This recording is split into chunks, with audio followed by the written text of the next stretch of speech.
kita duduk seorang-seorang. Ya, Syekh saya ajar. Kita sebut apa? Allah, maafkanlah aku ya Allah. Banyaknya dosa aku ya Allah. Kau tersebut Allah tu dengan 6 harakat.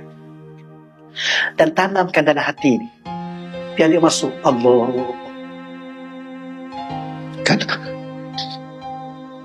Kalau Tuhan apa? Kalau Tuhan tak buat macam tu kan, tak ada apa-apa macam tu. Dia akan terbit satu rasa. Maafkanlah aku ya Allah. Maafkanlah aku ya Allah.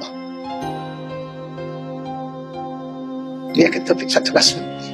Tuan-tuan amat buat dalam 10 minit sebelum tidur. Allah. Tuan-tuan tanamkan dalam hati 6 harakat. Di saat kita bicara sesuatu, di saat kita duduk seorang-seorang, kita terkenal. Maafkanlah aku ya Allah. Aku malu ya Allah. Aku terlupa kadang-kadang ya Allah. Aku lalai denganmu ya Allah. Aku gagal menjadi hamba-Mu yang sempurna ya Allah. Maafkan aku ya Allah. Ya Allah, Kau gugurkanlah dosa-dosa aku ya Allah. Ya Allah, aku tahu di saat aku berdosa, aku sedang menunggu musibah ya Allah.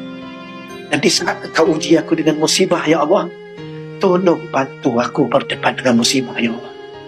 Kerana aku pasti tak akan mampu